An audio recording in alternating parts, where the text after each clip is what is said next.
Hey, welcome to episode 286 of Awkwardly Awesome Podcast. This episode, I love this title. Like I wrote with, came up with it. Maybe my guest did. Wait, no, I'm not remembering who came up with it, but it wasn't me. Anyway, I love it. The title is Nitty-Gritty Hope. And my guest today experienced something a substantial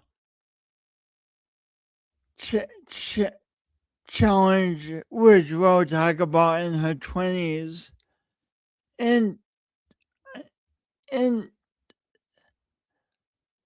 and has been resilient, which inspires me because I know no big time challenge. I lost oxygen at birth and have a speech impediment and coordination difficulty.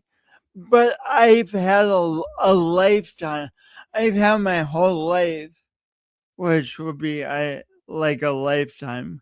I'm repeating myself to learn to be resilient. And my guest today has had less time to learn to be resilient, yet she has chosen to be amazingly resilient. Her story is very inspiring. You're not going to want to miss this. So stay tuned. Stay tuned. I'm going to bring on, I guess, in the second, but first this.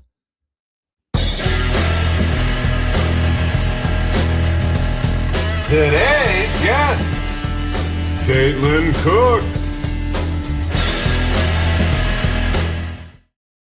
Please help me welcome Katelyn Cook to Awkwardly Awesome Podcast. Hello.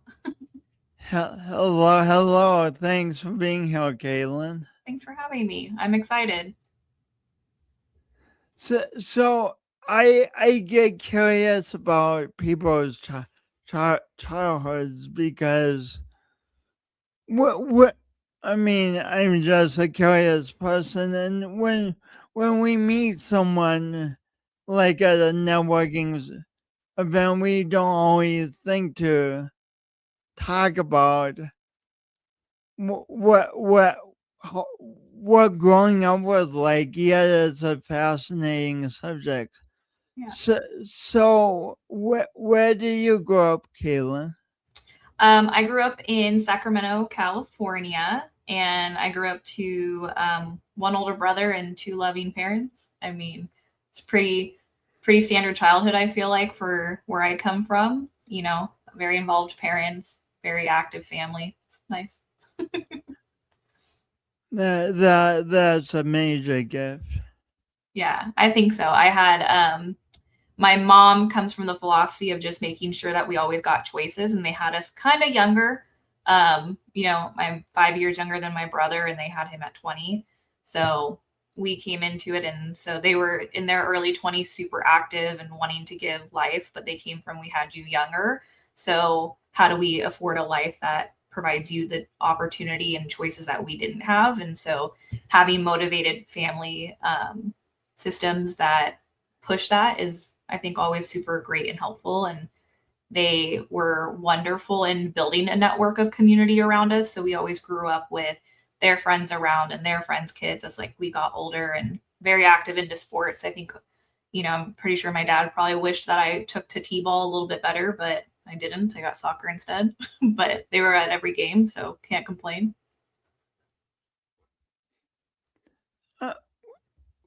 What was it like feeling like you had a lot of choices as a kid? I think in the moment you're just looking for a choice, you're looking for an option. And so my mom used to make this joke that we're a democracy. So sometimes it could be overwhelming because you have all of the options laid out to you and you have a child's brain. So sometimes you're not really thinking through the right option. So looking back at it as an adult, it was pretty fortunate because we were talking through our emotions, we were talking through decisions, and we got that guidance hands on. And then I had a brother who was 5 years older, so I got to watch what it was going to be like if I made that choice and decision. And I think that he's just an amazing role model. I mean, I guess if he watches this, he's going to find out my big secret that I love him. But, you know, having the ability to make a choice is, I think, sometimes a privilege. And so having family focus in on giving that to you at such a young age, you learn a little bit more of autonomy. And it's overwhelming at the moment because you don't understand what's going on and why you're making the choices. But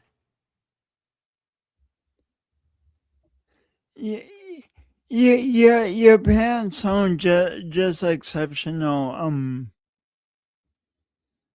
How do you think they developed this philosophy that we're going to give our kids choices? I think it comes from, they each had like a unique upbringing. So my dad came from more of a military background and he's like one of a few different kids. So they moved to different states in a different country at some point. And so for him, I think he really wanted to make sure he provided a home of stability, not that he didn't come from a stable home, but there was a lot of movement. So that structure of they moved into the house they bought when I was 6 months old and they're still there. And so wow. Yeah. And so where I live now, my fiance and I actually moved in to the neighborhood and we're only a few streets away from them just because, but growing up, I grew up where my grandparents were a street away and on that same street was an aunt and an uncle. And then a few blocks another direction was a different uncle. So a lot of it was, from his perspective, giving that stability allows for the room of choice. At least that's my interpretation, right? And then for my mom, she really understood what it meant to kind of pave your own path and the energy it took for it. So I think she just really loves being a mom and she loved the idea of shaping the next generation to just be, I don't want to say better because she's the most amazing person, whether she realizes it or not, but allow to build upon that. And so both of their infrastructure of their childhood kind of guided them into what they wanted to have with us. Wow, nice. Yeah. So I'm from South Dakota and associate having so much family around with living in a small town, but it sounds, or you had amazing family and did you live in the suburbs or in the city? We live in, I think it's considered the suburbs. We're just, I think Sacramento, I think we're metropolitan. And I mean, I'm terrible with geography, but where we were, it's essentially a community that's like 10-15 minutes from downtown Sacramento. So close enough to have enough of the city life, but reserved enough to be going to a Little League game on Saturday, you know?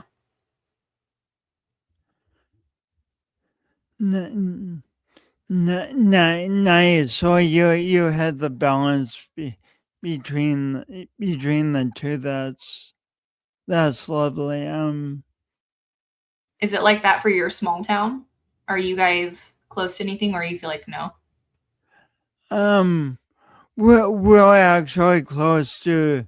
We live in the country, but are close to Sioux Falls, which is the biggest city in South Dakota. So. Oh, okay.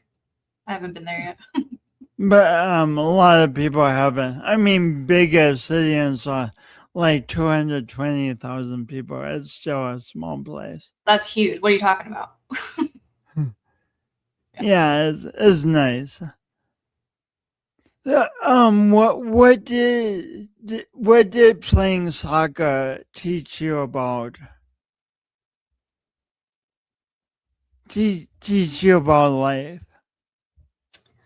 I think that's a good question. I mean, I did it when I was really young, so I think it just really taught the importance of showing up. I had, I haven't thought about them in so long, so it's such a fun question. I had a really fun coach, and so he just really poured back into us to have fun, but also then he complemented with an assistant coach who was like a hard drill sergeant of like, you're going to run these laps, you're going to do this. And I'm like 10 years old, 8 years old. And I'm like, I don't want to run. And, so even on the days that you don't want to show up, showing up, I think any sport or any activity, hobby group, like element where there's others depending upon you, you learn what it means to have a team actually backing you, but you being a part of the team that backs them. So I think that's what it taught me. And it taught me that I'm really good at diving for soccer balls. What I got. Were you a goalie? I was a goalie and defender for the most of it, but goalie was always the more fun. I think you get to the action that you get to watch a movement of somebody coming towards you and try to predict where they're going. I think that just inherently that's a part of my personality where I'm trying to think 4 steps ahead, even if I can't. So it's fun being a goalie. And then you get to like grab the ball and then just that drop kick it. For some reason, I loved that as a kid. I thought it was super fun to watch it go all the way across the field. Like, run, everybody else. I'm going to sit here and look at some daisies. It sounds really fun and really challenging at the same time, and it's interesting that your main coach really emphasized the fun, and your assistant coach really was more like, hey, you guys are going to need to practice and take on the challenge to do well at this. So yeah, again, that's a neat balance. Yeah, absolutely. Speaking of the unknown, you said when I talked to you before, I enjoy the unknown to push myself to see what I can overcome. That is true. It sounds like me.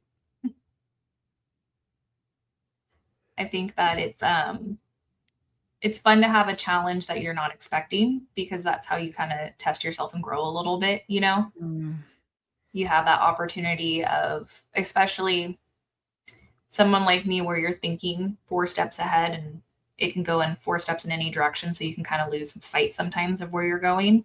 So when you get surprised, you have an opportunity to not plan so much, but do, and just test who you are and test what you want. Not plan so much, but just do that. That can be challenging too. For like, I know I like to plan a lot sometimes. Same. Are you like do you plan out like your whole week, or are you somebody that's just like more of daily planning? I'm trying to develop a balance between planning it and improv. Yeah. Well, a little bit, because things are always going to come up, but if I don't plan it all, it's too loose and a little chaotic. So. Oh my gosh. Well, and that's where the chaos comes in, especially, I went for so long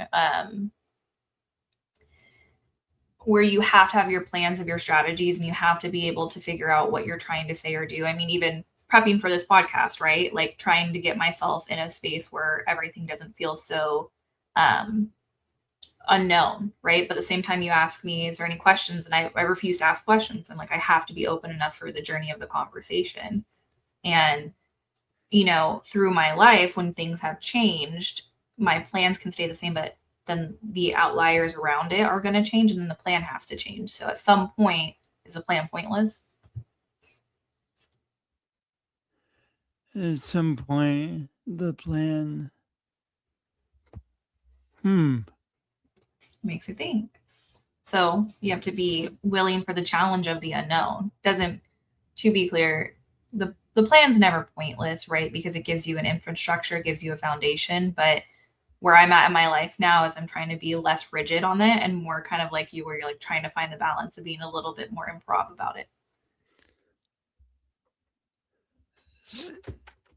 I mean, this discussion is a great prelude for what we're going to talk about. So you went to Sacramento State, I did. and I mean, you know that, but saying that for everyone else. Yeah. But you, how soon in your college career did you have a sense that you wanted to be a speech pathologist? Not soon at all. So I started out college going for communications, but specifically I wanted to be a journalist. I really loved writing. That was one of my favorite hobbies of all time. And so I had gone to a local junior college after high school, because I don't know if everybody knows this, but college is pretty expensive and I didn't have the funds. So I was there and I was taking communication courses and I was taking anthropology courses. And just the beauty of an junior college is you have a mix of everything you can take that satisfies the courses that you need for an undergraduate. And so I was there for about 2.5 years or so. And I was looking at transferring over to Sacramento State. And I went and I had a class that let me audit in behavioral psychology. And I just loved it. Like, I sat in there and I was like, this is so great. Like, this is, I think, more fun than what I want to do. And I talked to the professor, and I wish I could remember her name, but she was like, you should look into speech pathology. It kind of hits all the markers of what interests you. And so then I was like, well, let me look into this program. And then I fell in love with the idea. I watched video after video and I read research and just the information of what a speech pathologist could do to help impact and shape and change somebody's life to where they're wanting to hit it was just beautiful. And then I went over to Sac State. So not early, probably about the midway point. You went over to Sac State. Yeah. And that's where I figured out speech pathology, which they call it communication sciences and disorders, because it's a mix of speech and audiology for an undergraduate. And that's where I made my decision at the switch. Did you find the coursework as interesting as you had hoped? Oh, beyond. I don't think that I could have imagined how much fun it was. It's so challenging, though. It is one of those, I've always made the joke, well, they consider it a science for a reason, is because you're learning another language, it feels like. And Sac State's program has a lot of amazing professors that are so invested in you finding your passion, but also making sure that you are going to add to the field and add to the growth of other individuals. So the way that they shape the conversations, in my experience, was really beautiful, very interesting. And that's where I started taking more of a focus into like autism and neurodiversities and what is this impact on communication, and kind of bled into like my interest. You said speech pathology was like learning another language. I've never thought of it that way. How so? They do, they have their own alphabet if you look at it, and it's all about dialect and tone. And I wish I had like a better descriptor for it, but it is the first year at like one of my first classes. I feel like it was, you would listen and then you would write the phonetic way that somebody would say that word. And that's how they. Oh gosh. Wow. And so when you see a speech therapist, just know I think they should be considered bilingual. But it's another language, but then on top of it, it's like interpreting where somebody's trying to get to in their communication also. And you're like, okay, we're starting at this point with saying we can't say our T's, and then we're going to move in this modular way to get to the product of T if we can. Right. And that's very boiled down. It's so much more impactful, I feel like, than just, can you say a T? So let's just go back for a sec. One of the things that fascinates me about you is you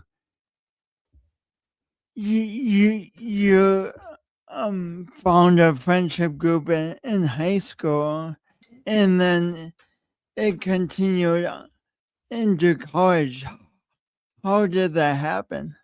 I think not that I think, I know I call my friends graciously kind. I think that it started, so again, my amazing brother worked at this trampoline park, and I was like, I must go where my brother is. If he is at this cool place, then I will then be cool because I'm with my older brother. And so it did not make me cool, but it made me some of the best friends I could ever ask for. It's how I met my fiance and everything. And so I was 17.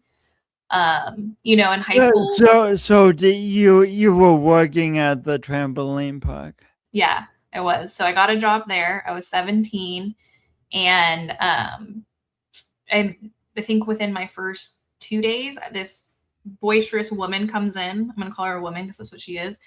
And she opened the door and she looked at me, and she was just the funniest person you could ever meet. And she just looks me up and down. She goes, you're really pale, and I think I need you to tan a little bit more for me. And I was like, whoa, she is like outwardly insulting me, but she was so humorous about it, but it was a way to break the ice. And who I was at 17 was very timid and inward. And she just inspired me. I was like, I love the fact that she opened this room. She didn't know me, and that's how she started a conversation. Wow. And then, yeah, and so she's my best friend. She's going to be the maid of honor in my wedding. And then fast forward a couple weeks, we're inseparable at this point, and this new girl gets hired, and she's at the front desk. And that original friend, her name was Bailey. Her and I would go and jump at this trampoline park every Wednesday after classes. And this other girl named Kelly was standing at the front desk, and she goes, I want to be your guys' friend. So you're going to come over and have tacos at my house on a Tuesday. It's going to be a girls' night, and I'll see you there next week because I work on Wednesdays.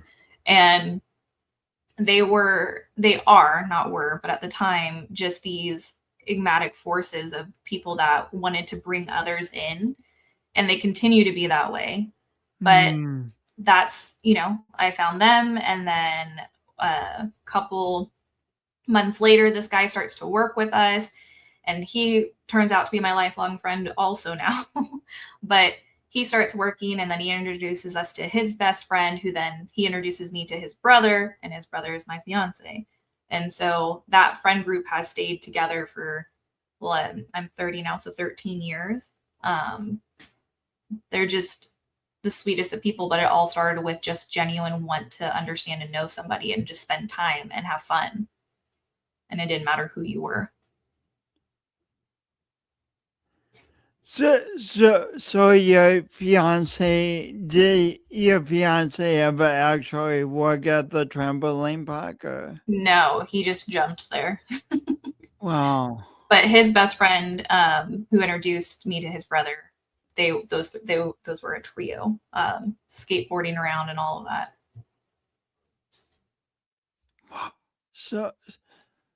So it's amazing. Like, speaking of planning, we can be like, oh, how am I going to meet people? How are things going to work out? Oh, and think about it.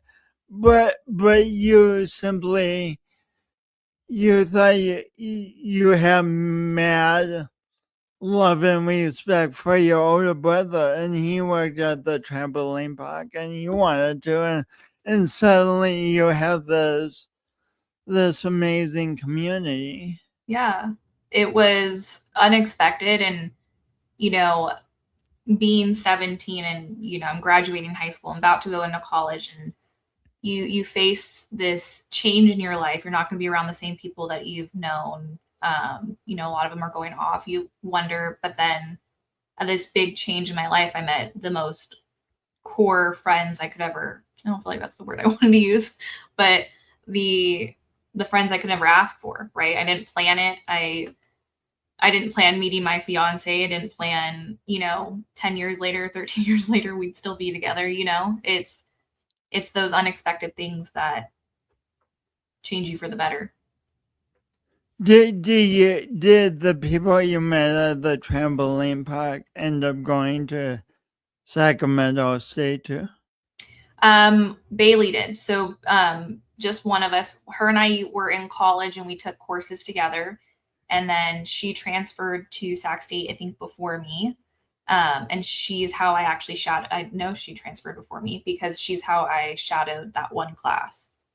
And so just her and I were on that. And then we ended up working together at my previous job. So we've had 2 jobs that we're working together. So wow, that's cool. So like things were exciting the spring of your senior year. You were obviously graduating, but your birthday was also coming up. But you have visions of having a party, but then your friends didn't seem to be able to come. Yeah. How did that happen? Yeah, it was, I don't know, it was pretty early on. I was really excited to hang out with people, obviously for your birthday. And COVID had just really kicked into gear around that time. And everybody was canceling left and right, saying for whatever reason. At the time, I think I thought all of them were lame. Like, how could you not want to come hang out on my birthday? And so just one of my friends, and so this is the same friend group that I worked with when I was in high school. And so all of them are canceling but one. And my fiance boyfriend at the time goes, hey, we're going to go to a really nice dinner. Then we'll come back and we'll hang out with your friend, my one friend. And so that's how it happened. But unbeknownst to me, they had other plans. And on the drive back from, so Jeremy, that's my partner, we had gone to eat at a steakhouse of all places. And he was acting kind of interesting because he goes, you know what, we should go to the mall. And so we drove up to the mall and I think killed maybe 30, 40 minutes of time. It was really just an odd amount of time. And on our way back down, there was a flash like rain that happened. And so we ended up getting into a car accident on our way back to what was supposed to be a surprise party for me.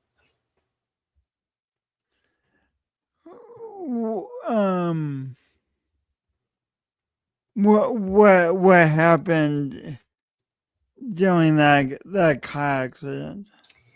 Yeah, so we at the time he had this is a very important descriptor, a 2-seater 370Z, and that's a what? It's a Nissan 370Z. It's a 2-seater, like 2-door little. We're really into cars in my household, so he likes the 2-seaters. I like a WRX if that's a Subaru, if you can give me that. But yeah, so it's I have a hard time saying this word now, rear wheel drive car. And so this flash storm happened. It was so sunny before it happened. It was crazy. And the car skidded out and we ended up hitting into the divider, spun back, hit another divider. And then in the middle of it, a semi truck hit on my side of the car. So it's an insane description, but essentially I was trapped in the car with the car door just fused around me, essentially. And I thankfully was the only one. So Jeremy was able to get out. That's always So I don't know how much detail you want, but a semi truck can do a lot of damage to a car. And so I was trapped in it, and they had the metal of the door was about 2 inches or 2 centimeters. I can't remember. I'm sure it's in some report somewhere, away from piercing me. So if you were to look in the car, it looked like I was impaled. And so they had to, I'll never forget this amazing EMT. I think that's the word for them. He just came up to me and was like, I thought you were dead. And I was like, no, my name is Katelyn. I have 2 insurance cards in my wallet. I can wiggle my toes, but can you tell me if my teeth are broken? And he just started crying because he was like, oh my gosh, you are so conscious. Like, what are you doing? Yeah. And so there, it was a very chaotic situation, and they had to use jaws of life, which, for anybody that doesn't know, they cut your car completely off so you can get out. And at the time, I didn't understand it, so I kept arguing. I was like, no, no, no, I can fix a door. I can fix a door. I can't fix if you cut the roof. It's not that bad. Just take the door off of me. But the way it was around me, they were like, you're not going to understand this. But yeah, so they cut me out and took me on down to the hospital, and I had my head split open pretty bad. I have makeup, so you can't tell, but there's like a little scar right there where it was, and broken collarbone, and found out a TBI, which came with a slew of things after. But I had my life. A TBI is a traumatic brain injury. So I mean, this amazing sudden thing happens, and then this guy, you're trapped, and this guy comes up to you, and you're talking about, I have my 2 insurance cards. That's amazing.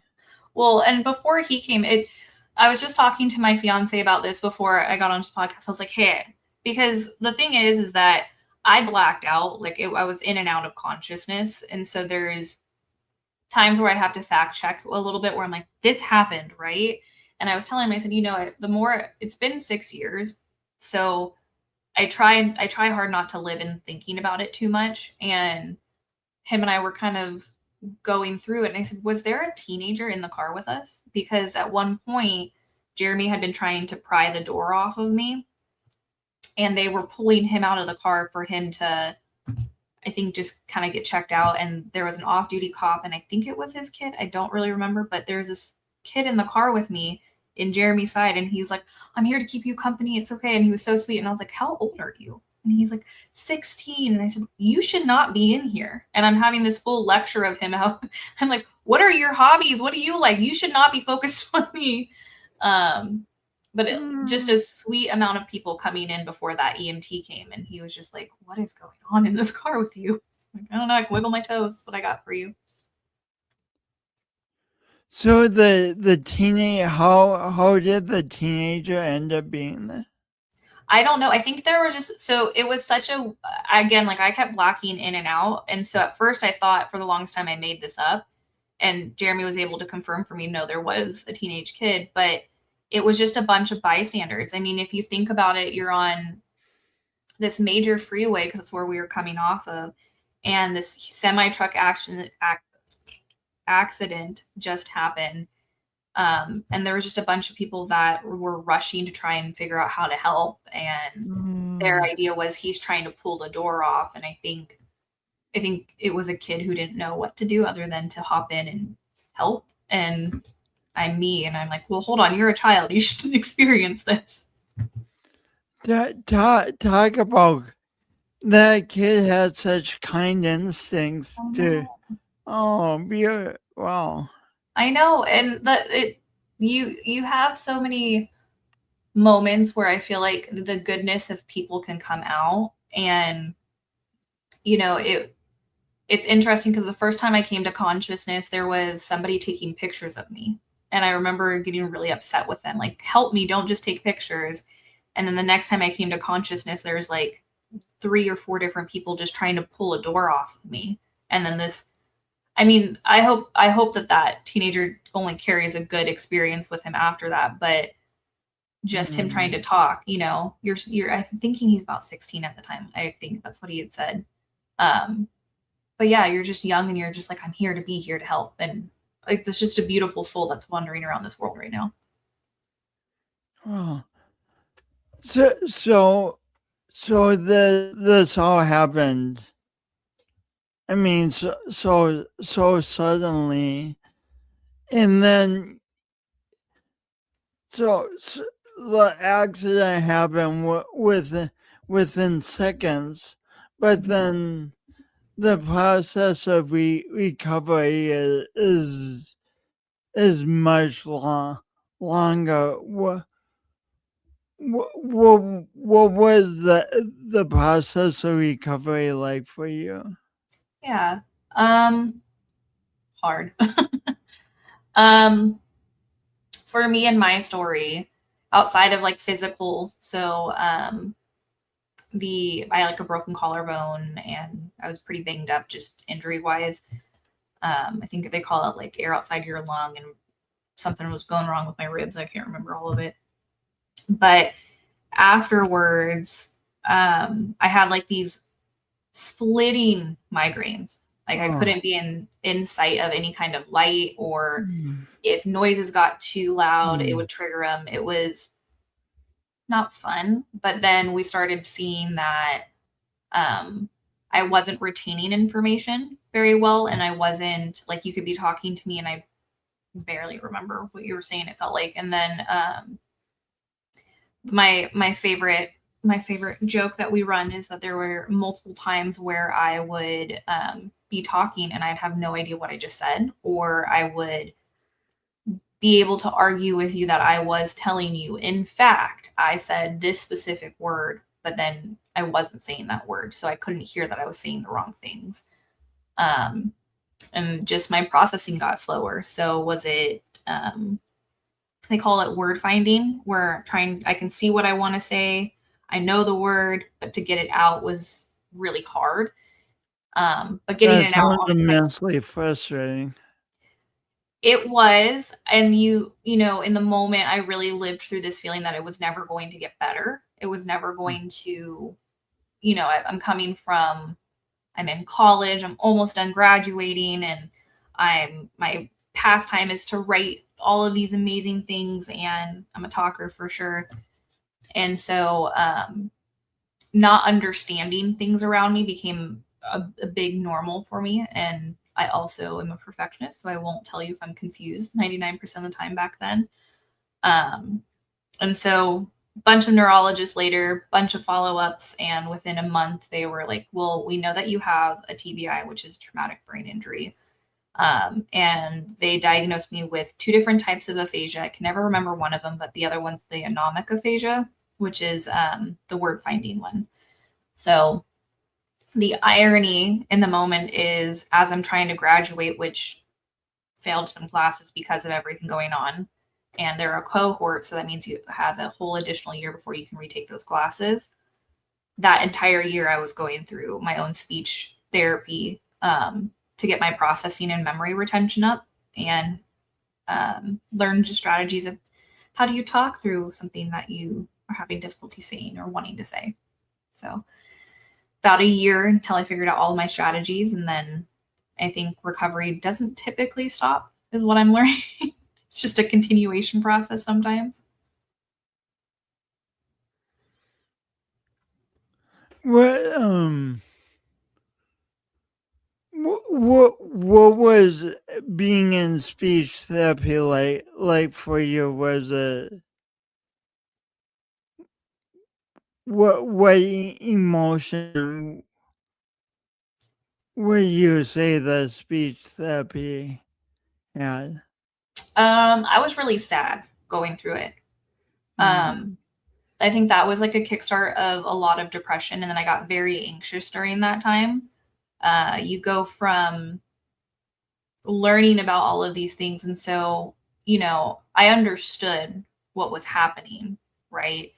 And I understood the examinations that I was going through, and what if I didn't hit that certain target of memory, right? So I would do sequencing a lot. So if you gave me a list of 7 numbers at the beginning of it, I got 2.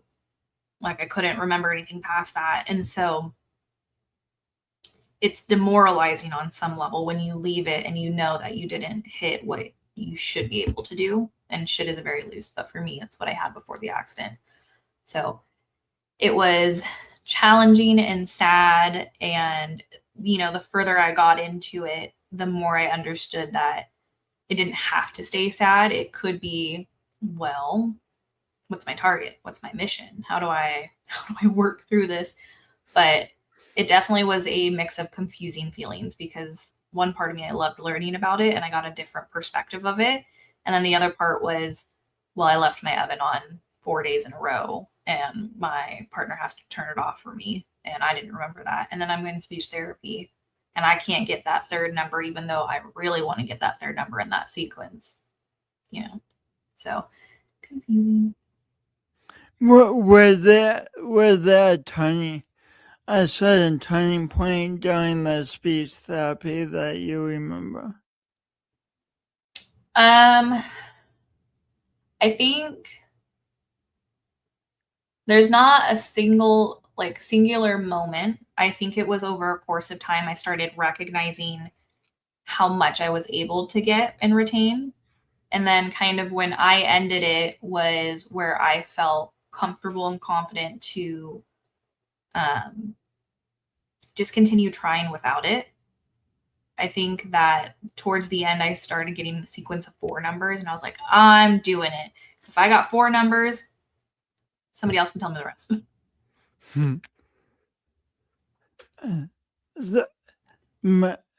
That's awesome. It must feel great to be able to go from 2 to to see the improvement. Yeah. So I think it was just an overtime. And then because I was still in college, I was actively learning about what I was doing and it started to feel more normal. It didn't feel so abnormal, I guess is the only word I can think of. Just became a part of my day.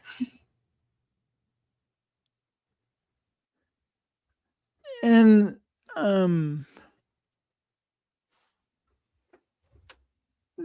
then you what did you decide to do after you? Oh, when did you get the job at the independent living? Yeah. That I got about a year after my accident. I think it was just like under a year. And it was this during COVID. I had been running a gym prior to COVID, so very different job. And with COVID, if everybody remembers, gyms closed down for a really long time. So I had been on disability and then decided that I needed to get back to work. And so my friend was like, hey, you should come work for this program. It's really beautiful. And the way that we support individuals, I think you're going to really connect with them. And so about a year after, I went and interviewed, and I'll never forget my interview because I had an individual following me around and was like, what's your favorite baseball team? I was like, oh, no, it's the A's. And he's like, the A's suck. So everything I would say I liked, he would just tell me the opposite of. Because he thought it was funny. And it was, because you're in an interview and you're trying to be like, and I know this, this, and this. And the environment itself was just very welcoming towards, you have to be clear of where your limitations and challenges are. And so letting them know where mine were. And they were like, oh, no, it's great. And so I started working there. And at a certain point, you became a supervisor, huh? I did. I ended up after 5 years running the entire program. So that was a really beautiful experience. I went from being a direct support professional to being an in-house case manager to then running the program. And it was one of the most beautiful experiences and journeys I could ever take. And, working with the neurodiverse population, I have some of the most inspirational people day in and day out that I work with. And, you said something in your intro, which is like you had your life to experience this. And so it's the same for them, but in different ways. And so I would connect with them. And my favorite is one of the clients said, you're neurospicy. And I was like, oh, I have a TBI. I am also challenged sometimes in trying to find the words that I want or understanding all of the context of what's going around me. It's very different, but in a similar way, I understand what you're trying to convey to me. And that environment allowed me to really kind of understand that as challenging as things were, there was a gift in what my outcome has been since the car accident, because I have an ability to understand in a deeper way how important communication is, but also the frustration that comes with the challenge when you just want to get it. You just want to live that next step of your life and not be beholden to your challenges, but instead find a way around them and a way to work through them. And I wouldn't have had that experience or that feeling without working with the individuals that I have. I mean, they've been, I have families that will tell me, like, you've been so great to them, you're our favorite. And I'm like, you guys are my favorite because I've learned something deeper than I could ever explain to you. We're all people working towards something that brings us joy or something that brings us relief and challenge. And I don't have the tenacity, I feel like, that half of these individuals that I've worked with have had, or the passion that their families have. And so being around that for the last 5 years, it gave a different purpose and a different sense of mine is very small in comparison to what I could be doing more of, because they're inspiring me that you can do more. So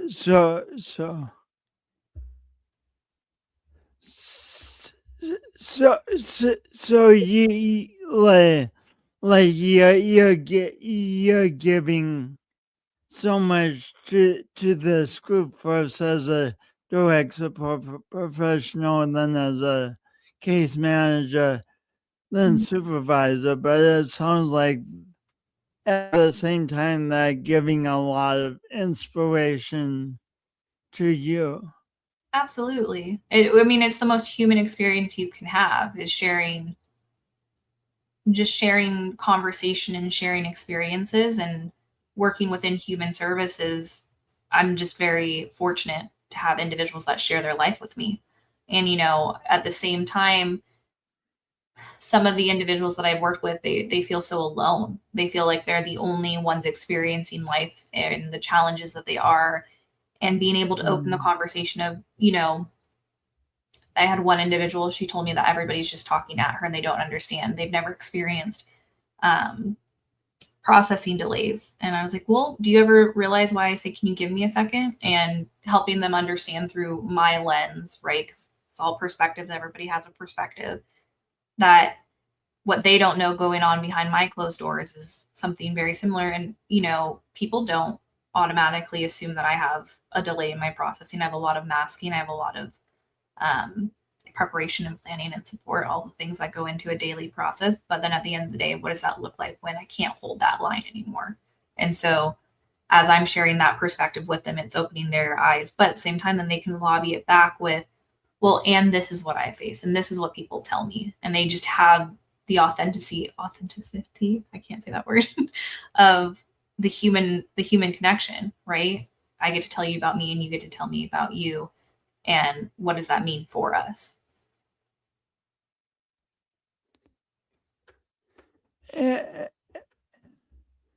Sound like such a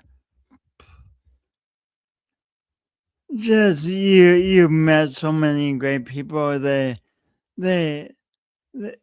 you helped them. They helped you. You inspired each other. And at a certain point, one of the people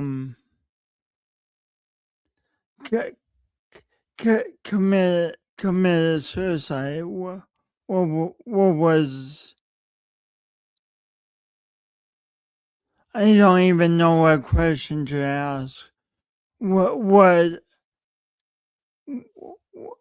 Tell me about that experience for everybody. Yeah. I think it's a hard topic to ask a question about, right? It's a hard one to even touch on in general, whether it's this scenario or another. But for me, we had, I think, one of the most eye-opening experiences that I've lived through. You can't predict always when something's going to happen like that. And we had an individual make a choice for his life, right? I would have preferred a different choice personally for him. But yeah, to be newer as a direct support professional and to walk the day after where you're part of the team that is in the discovery of this very saddened and displaced act, you see a little bit more outside of yourself. You know, we had done everything possible. We had done our normal supports, and it's something we can't control. I can't make somebody else's decision. I couldn't prevent that, as much as I replayed every day, every interaction before and after of like, well, if I had just changed this one thing, if I just did this, and then it's a slow realization of it's a choice that I have no control over. But what I do have control over is understanding the compassion behind what they were feeling. And, you know, it really shaped and changed where I, you know, within the car accident, you have a lot of underlying issues that can come out of it. So I had the very glaring, obvious one of just my communication challenges and my brain injury and all of the things that wrap around it. But then the things that I weren't taking control of and understanding of was the hidden stuff beyond the hidden stuff, which is the anxiety and the depression. And so when that happened, it was an eye opener to, well, I have a choice. I have a choice to also follow that same path, but what is different for us. And so selfishly in the aftermath of it was learning, how do I not be that same path? You know, but being the direct support professional that was pouring into that individual, it's heartbreaking. There's not a lot past that word. I think, you know, I think I carry him every day. I think about him every day, but also he's another layer to a story where, you know, shaking his life, how can he teach and grow people past him and be a memorable legacy is something that we all kind of asked. I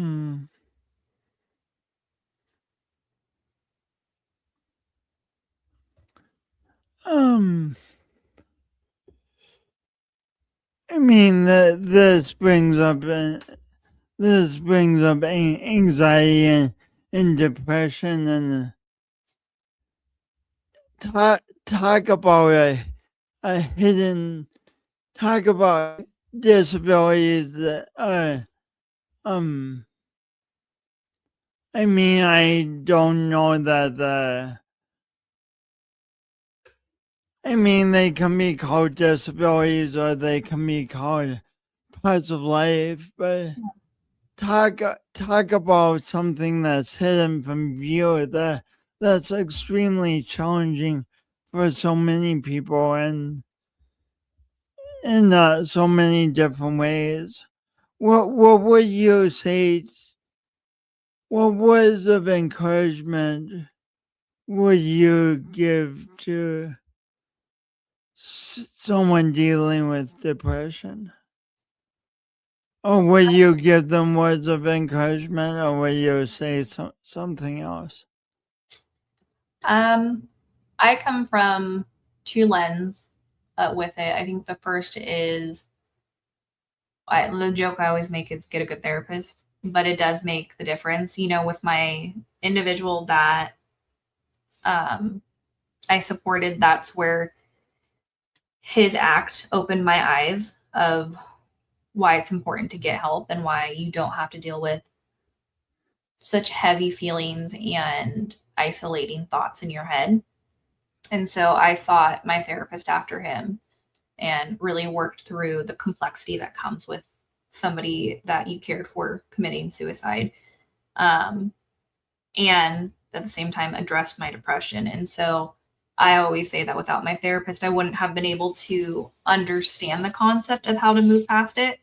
So outside of stating what I think everybody states, which is to get a good therapist, it would be to find the joy. And so a big concept for me was at the height of my depression, it was just hard to want to do anything or understand to do anything, whether it was brushing your hair, making your bed, which sounds like very simple tasks. They were just labor intensive. And then when you're somebody going through it, sometimes it's hard to just pull yourself out of it. And so what I would say is just find the 1% of a joyful moment. So whether that's you open the window and you liked the outside scenery, whether it's you talk to somebody, but holding on to that every single day of what's the 1% that helped you feel better. What's that one? But are you saying 1%? Yeah, 1%. Yeah. What's the 1% that helps you feel better? Yeah. So when you do that and you can understand that 1% is going to build up through time. So each day your goal is to find that one thing and add that percentages to your bank. And it takes time. It takes time and a lot of work. It's not without effort, and it's not without an understanding that it's your choice. And I'm not stating that people choose to be depressive or be in depression or have anxiety, but it's a choice to understand what's happening. And it's not an easy one at all, but that's my words of encouragement of, even though it's not easy, just try to find that one thing. So you're not, it sounds like you're not talking at all about stuffing it under a rug and saying it's not happening. No. But can acknowledge that 99% looks bleak at some moments, but what's that one thing that creates a little brightness? Yeah, a little thing. I got my dog because of it, just because he would count on me to go and take him outside. And so watching a puppy run around, I was like, this is a good thing. Like, this is a good little living being in my presence right now. And that helped. I like to liken it to you have a storage closet, or that Friends episode where Monica Geller has everything shoved into a closet and nobody knows about it. But then the second it opens, you're like, whoa. And that's, to me, that in my experience, that's what depression and anxiety can really uncover, is you just have shoved stuff in that closet. And when you open the door, it's going to be overwhelming. It's going to be tumbling out. But you start to sort it. You start to figure it out. It takes time.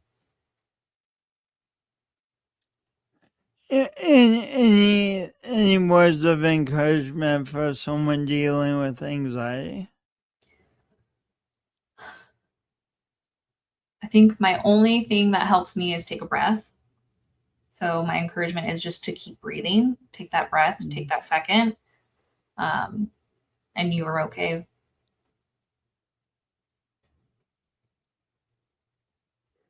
And you've switched positions now. What do you do now? Now I work for Remote Supports. It's a company in which we are looking at, you have individuals who do independent living and they have a person next to them all the time, or scheduled times, but maybe they don't want somebody there, but they want to be able to do it on their own and call when they need help. And that's where that next layer of support, where that wraparound of how do you facilitate and create independence long lasting without somebody having to be there? Because not all of us like to have somebody knocking on our door in our homes when we just want a breather. It sounds really great.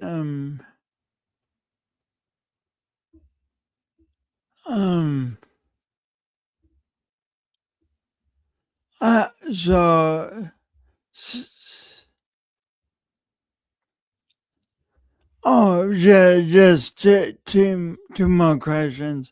Yeah. What's your vision for the future? For like my future or the world? For your future, what are your dreams? I would love to continue being a part of this community that is helping shape advocacy and change for individuals, and helping individuals find their rights and their path in life, to feel successful, to feel independent, to feel like they're seen and heard, but understood mainly. So I envision that through policy work and advocacy work, and so maybe in the next few years I'll get a degree, maybe I'll move into policy work, we'll see, but I just want to be a part of something that is actively pushing forward for people to feel heard, seen, and valued. Sounds like amazing work. And then I ask all my guests this: what does doing your imperfect best mean to you? To just try. So for me, it's just to try.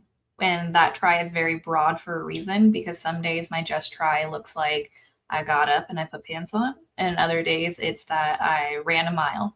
So my imperfect best is to just try. It's a great definition. Because so how often does the monkey mind want to talk ourselves out of trying? But if we can just try. Yeah. It's your 1%. Your 1% is trying. It doesn't have to be perfect. It doesn't have to be amazing. It just has to be that you tried. You could fail at it, you could succeed at it, but you tried. That's the whole goal. So just keep trying. I love that. So thank you so much.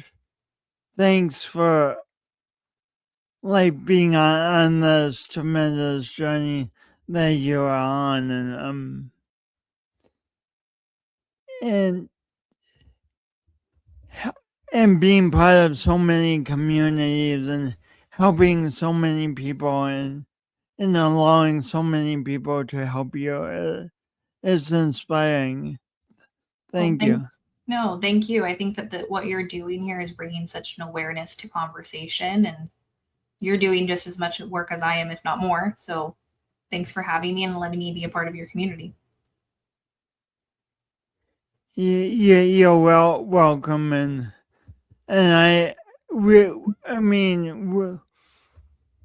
all are unique, and so we all have different work, and I used to be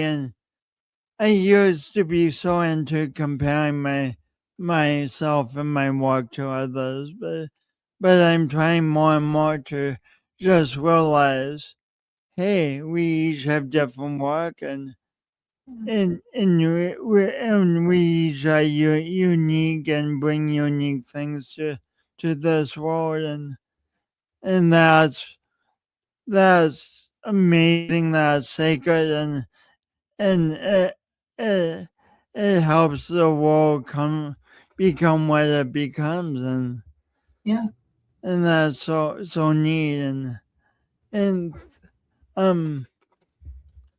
I'm going to end the recording now, but please stay on, okay? Okay, thank you. And thank you all for tuning into this episode, and for considering Katelyn's story of community and challenge, and gifts and determination and resilience, and I love doing these interviews because I love getting reminded again and again that life isn't just about always being successful or on top of the world. Life is about making a life of it all.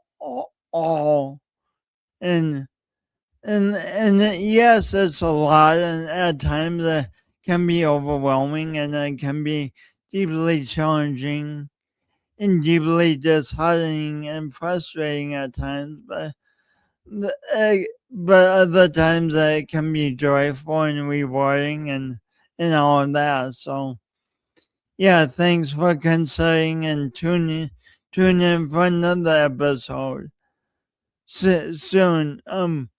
I love that you're watching, and my guests do too. So thank you.